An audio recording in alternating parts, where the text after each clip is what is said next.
I used to laugh at stories about people secretly living inside someone's house. They sounded fake. Urban legends people shared online for attention, until it happened to me.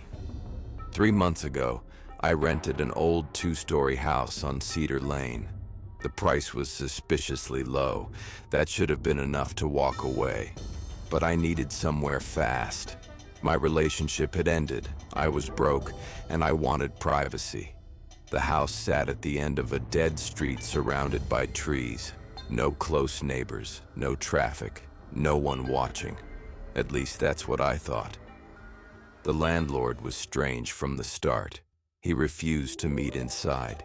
He handed me the keys in the driveway and said one thing before leaving. "Don't go into the attic. Floor's unstable." Then he drove off. At the time, it sounded like old house advice. Now I know it sounded more like a warning. The first week was quiet, peaceful even. I unpacked, started working remote, cooked dinner, slept better than I had in months. The only odd thing was the sounds. Old homes always make noises, pipes ticking, wood shifting, wind in the vents, and footsteps overhead. 3 slow steps every night, always around 2 a.m. I told myself it was squirrels or raccoons. That's what people always say when they don't want to accept reality. The second week, things began moving. Nothing dramatic. My phone charger vanished, then reappeared in the bathroom drawer. The TV remote ended up in the fridge. Kitchen cabinets I knew I closed were open in the morning. A kitchen chair moved 6 inches from the table. I blamed stress. I was sleeping badly, working too much. Then food started disappearing. 1 slice of bread, half a bottle of orange juice, leftover pasta missing from a sealed container. Small amounts. Just enough to make you doubt yourself. I started writing notes. Locked door. Yes. Fridge closed. Yes. Milk full. Yes. The next morning, the milk was half empty. I lived alone. One Friday night, I got home after visiting a friend. The front door was unlocked. I stood there staring at it for 10 seconds. I was positive I had locked it. I grabbed a tire iron from my trunk and entered slowly. Living room clear, kitchen clear, bathroom clear, bedroom clear. Nothing stolen, nothing broken. No sign anyone had been there.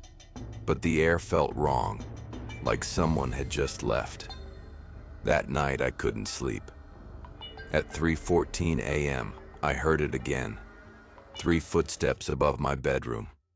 Slow, heavy, directly over my bed. Then silence. I sat upright in the dark, listening. My mouth had gone dry. Then something lightly scratched across the ceiling, back and forth, as if someone were crawling. I turned every light on in the house and stayed awake until sunrise.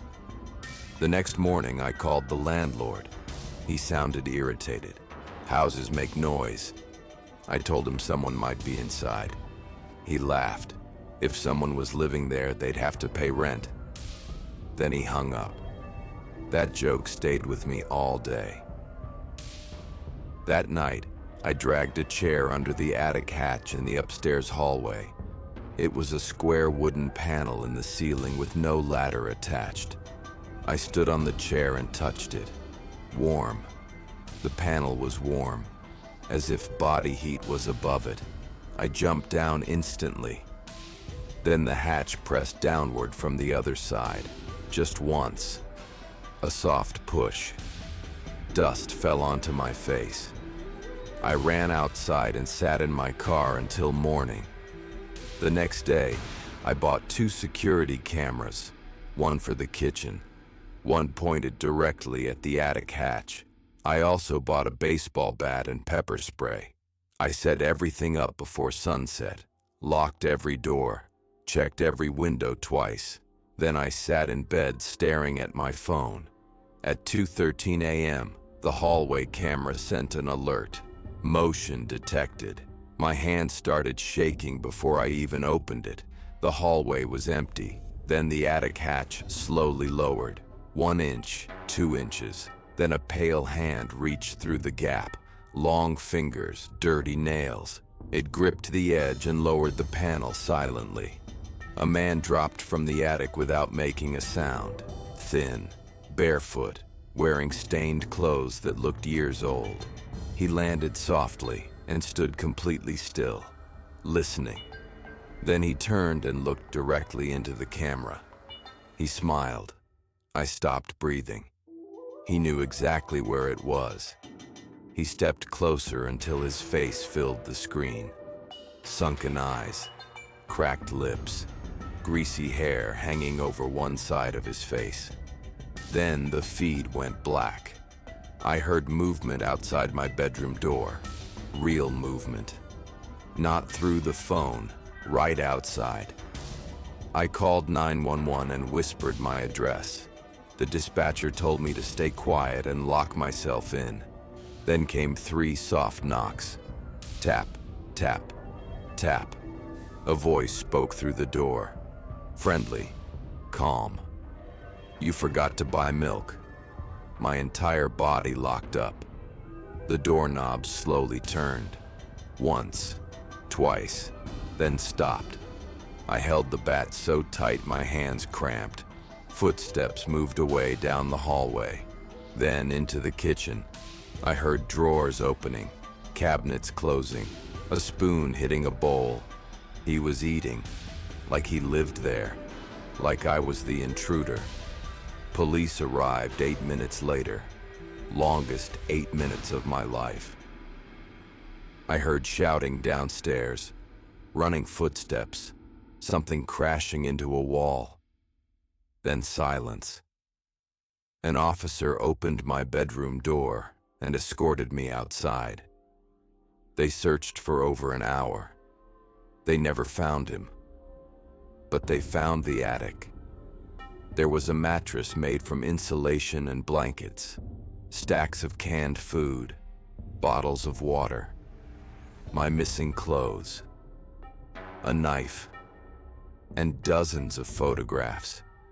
Me sleeping, me cooking, me showering through the cracked bathroom vent, me standing at the front door, me unloading groceries. Some were taken months before I moved in. There had been other tenants, other victims. Then they found something worse. A small vent cut into the attic floor directly above my bed. The wood around it was worn smooth. He had watched me every night. The police said he likely escaped through a crawl space leading to the garage roof and woods behind the property. No fingerprints, no ID, no record, nothing. I moved out the same day, left furniture behind, never went back.